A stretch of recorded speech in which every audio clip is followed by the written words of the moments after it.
안녕하세요. 저는 제타바이트 동아리 발표를 맡게 된 제타바이트 회장 3학년 장우찬이라고 합니다. 먼저 목차를 소개시켜드리겠습니다. 먼저 동아리 소개, 활동 소개, 활동 1, 2, 3, 4 네가지를 소개시켜드리도록 하겠습니다. 동아리 소개. 제타바이트란 10의 21 순 바이트를 의미하는 단위로 매우 큰 데이터의 단위입니다. 2018년 기준으로 인류가 지금까지 생산해낸 모든 데이터의 총합이 33제타바이트를 넘겼다고 합니다.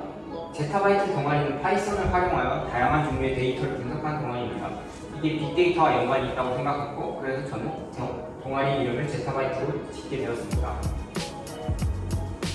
활동은 먼저 도플러 효과 실험을 재현하는 활동이 있었고, 금강 유역 수질 오염 데이터 측정 및 분석하는 활동이 있었고, 재난지원금 도입 이후 소상공인 매출 변화 데이터 분석하는 활동이 있었으나, 재난지원금 도입 이후 소상공인 매출 변화 데이터 분석은 아직까지 결과가 제대로 나오지 않아 제외시키도록 하겠습니다. 전기자동차 보급에 따른 오염물질 및 온실가스 배출 영향 분석과 위도에 따른 태양 복사 에너지 입사량 측정 시험, 이것을 소개시켜드리도록 하겠습니다. 먼저 도플러 효과 실험에 대해서 소개를 하자면, 도플러 효과란 음원과 관측자 사이의 상대적인 운동 때문에 파원에서 나온 파동의 진동수가 실제 진동수와 다르게 측정되는 현상입니다. 여기서 관측자가 이동할 때의 도플러 효과의 관계식은 먼저 측정한 그 주파수는 원래 주파수에서 음원의 속력분의 음원의 속력 플러스 마이너스 관측자의 속력으로 측정이 됩니다. 여기서 이 플러스는 관측자가 접근할 때, 마이너스는 관측자가 후퇴할 때입니다. 저희는 이것을 측정하기 위해서 이렇게 스피커 앞에서 전동드릴 위에 핸드폰을 달아서 핸드폰으로 녹음기를 켜서 이 소리를 측정을 했고요. 만약 이렇게 해서 시험 결과가 제대로 나왔다면 핸드폰은 원운동을 하고 있기 때문에 관측 속력의 최대값과 최소값은 일정하여 그 도플러 효과로 측정된 주파수 변화 폭이 일정할 것입니다. 이것은 측정한 음성 녹음 파일에 진폭, 시간에 따른 진폭을 나타낸 것이고요. 이것을 후위의 변환, 즉 그 진폭 영역의 데이터를 주파수 영역의 데이터로 바꾸는 그런 작업을 파이썬에서 실행을 하면 결과가 이런 식으로 나옵니다. 여기서 진폭이 큰 쪽만 따로 따지자면은 440, 제가 들려준 소리는 440Hz짜리 음이었고요. 440Hz를 기준으로 플러스 마이너스 2Hz까지 변화가 나타난 것을 보아 실험이 제대로 성공했다고 볼 수 있습니다. 다음은 금강유역의 수질오염 데이터 분석인데요. 물 환경 정보 시스템에서 공주보 인근 금강유역의 수온, 총 유기탄소, 부유물질의 양, 수위, 강우량, 유량, CHL-A, 이것은 녹조에 영향을 미치는 데이터고요. 이러한 데이터를 다운받아서 파이썬을 활용하여 데이터 간의 상관관계를 분석하였습니다. 먼저 이것은 상관 계수를 활용한 히트맵인데요. 히트맵이란 색깔로 나타내는 정보로 이 TOC, 템프, CHL-A, 플럭스, 레벨, 레인 간의 상관 계수를 따지는 겁니다. 상관 계수가 1에 가까울수록 그냥 양의 상관관계, 즉 한쪽이 커지면 다른 쪽도 커지는 관계인 것이고요. 상관계수가 마이너스 1에 가까울수록은 음의 상관관계, 그러니까 한쪽이 커지면 다른 쪽이 작아지는 그러한 상관관계를 가진다고 볼 수 있습니다. 여기서 한 0.7 또는 0.6 그 정도가 되면 절대값이, 그렇다면 상관이 꽤나 되어 있는 것으로 볼 수 있는데, 여기서 빨간색으로 보이는 0.65라든가 0.59 이렇게 해서 물의 오염도를 잘 보여주는 TOC와 다른 데이터를 파악한 결과 온도와 CHL-A 간의 관계가 있음을 파악하였습니다. 이것은 그래프로 나타낸 것이고요.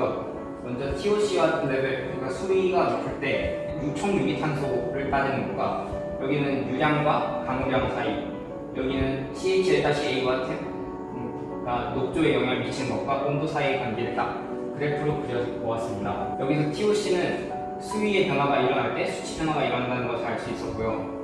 또한 2017년 말과 2018년 초에 공주보의 개혁방으로 인해 개방선 비교적 일정했던 유량이 이렇게 급격히 감소했음을 알 수 있습니다. 그리고 그 이후에서는 강우량이 높을수록 유량이 늘어나는 그냥 매우 정상적인 결과가 도출되었습니다. 2012년에서 2020년간 매년 월별 데이터를 비교해본 결과 TOC의 수치는 온도가 높은 여름 5월에서 8월 사이의 데이터가 다른 달에 비해 비교적 높게 드러나는 것을 알 수 있습니다. 2017년 기록적인 폭염으로 인해 TOC 수치가 급격히 높아졌다는 것이 드러납니다. 또 2014년 12월은 평년 대비 전국 기온 편차가 약 -2도 정도 났고 충청권의 기록적인 폭설이 내렸습니다. 이때 TOC 수치가 매우 낮게 나타났음을 알 수 있습니다. 세 번째 활동으로 전기자동차 보급에 따른 오염물질 및 온실가스의 배출 영향 분석입니다. 이것은 저희가 논문을 보고 논문에 있던 실험 내용을 저희가 한번 재현해보자라는 식으로 진행한 활동이고요. 이게 연도별로 전기자동차 등록 현황이 이렇게 늘어나고 있는데 이에 따라서 처음에 연도별로 전기자동차 대수를 이렇게 데이터를 찍은 다음에 이것을 피티드 시켜버리면은 그러니까 적합한 그 환수로 여기서 1차함수가 되겠네요. 1차함수를 이렇게 피팅을 시켜주면은 이런 그래프가 나타나고요. 또 연도별 대기가스 배출량이 연도가 지날수록 낮아진다는 것을 볼 수 있습니다. 이래서 또 전기자동차 대수와 대기가스 배출량 사이의 관계를 이렇게 그려보면은 음의 기울기를 가진 직선으로 피팅이 된다는 것을 알 수 있습니다. 기존의 지역별 전기자동차 보급료가 대기오염 물질 배출량의 상관관계를 파악하는 부분에서 착안하여 연도에 따른 두 변수의 관계에 대하여 탐구하였습니다. 물론 대기오염 물질의 종류를 한 가지를 특정하여 분석하였으므로 정확성이나 신뢰성을 낮을 수 있으나 두 변수가 음의 상관관계에 있음을 밝혀내었습니다. 네 번째 활동으로 위도에 따른 태양 복사 에너지 입사량 측정 실험입니다. 먼저 이 실험을 하기 위해서 농구공에다가 조도 센서를 달아서 조도 센서를 위도 0도, 45도, 90도에 설치해두고 핸드폰 플래시로 비쳤을 때 시간에 따른 그 조도 빛의 밝기를 딱 측정했을 때 90도에서가 가장 많이 나오고 0도와 45도에서 적게 나온다는 것을 알았습니다. 이상입니다. 감사합니다.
안녕하십니까. 저는 281호 문여운이고요. 창체동아리 교집합의 회장을 맡고 있습니다. 교집합의 뜻은 교사가 꾸민 사람들의 집합이고요.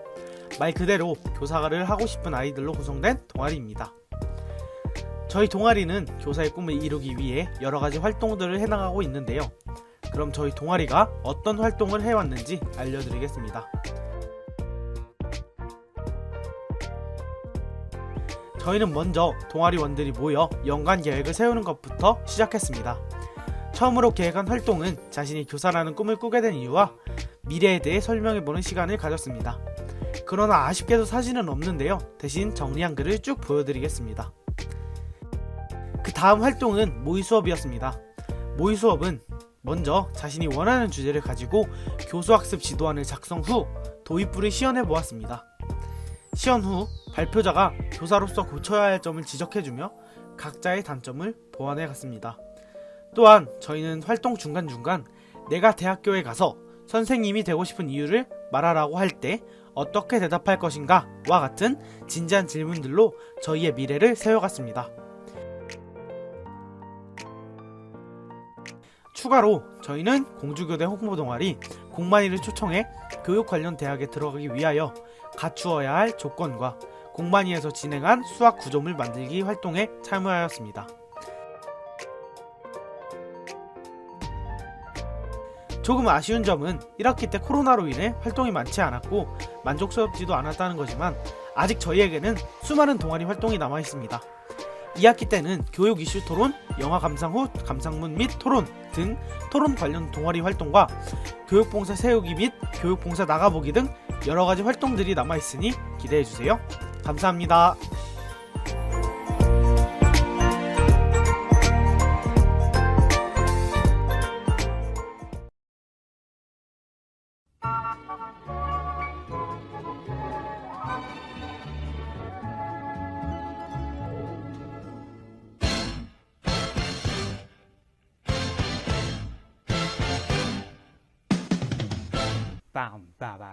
여러분들을 환영합니다. 먼저 이 비디오를 보고 계신다면 축하한다는 말씀을 전해드리고 싶군요. 이제 방구석 게임즈에 취직하셨고 오늘은 공식적으로 처음 교육을 받는 날이겠군요. 이제 게임 개발해도 돼요? 안 됩니다. 게임을 만들려면 먼저 배워야 할 것들이 많답니다. 보시다시피 공주에서 가장 성공한 게임 기업에 입사하신 겁니다. 하지만 하룻밤 만에 성공한 것은 아닙니다. 회의는 일주일에 한 번씩만 하니까요. 오늘날의 방구석 게임즈는 팀의 노력과 인내와 비전과 결심과 커피의 결실이죠. 특히 커피의 결실이었습니다. 저라 있던 조기 시절부터 1학년이 끝나고 회장은 끝없을 것 같은 무료함에 은둔 생활을 했지만 친구들을 모아 동아리를 만든 뒤 그의 오늘은 바뀌었습니다. 약간의 창의적인 이름을 정한 뒤 방구석 게임즈가 탄생하게 된 거죠. 작은 동아리 치고 작은 동아리 치고 작은 동아리 치고 작은 동아리 치고 설명이 너무 요란했죠? 자, 오늘날의 방구석 게임즈 본격적인 동아리 활동을 위해 팀원들은 시간을 아끼지 않았습니다. 각자의 시연어 능력을 기르기 위해 코딩 도장을 완강했고 그뿐 아니라 일주일에 2문제씩 총 6번을 만나 문제를 풀었답니다. 커뮤니케이션. 이제 게임 개발해도 돼요? 아니요. 부원들과 소통이 원활하지 않으면 게임을 개발할 수 없어요. 방구석 게임즈는 문제를 풀고 자신의 코드를 부원들에게 설명하면서 소통 능력을 키웠답니다. 오케이?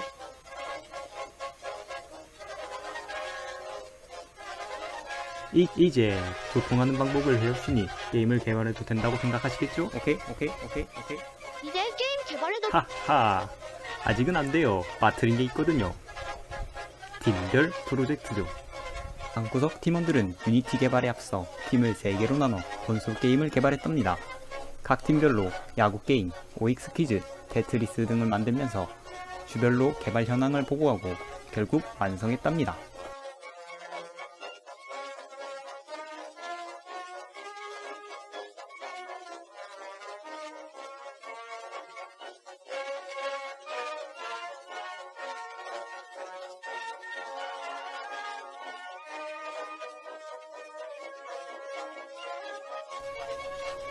이제 기본적인 교육을 모두 마쳤으니 여러분들이 기다리던 시간이 다가왔습니다.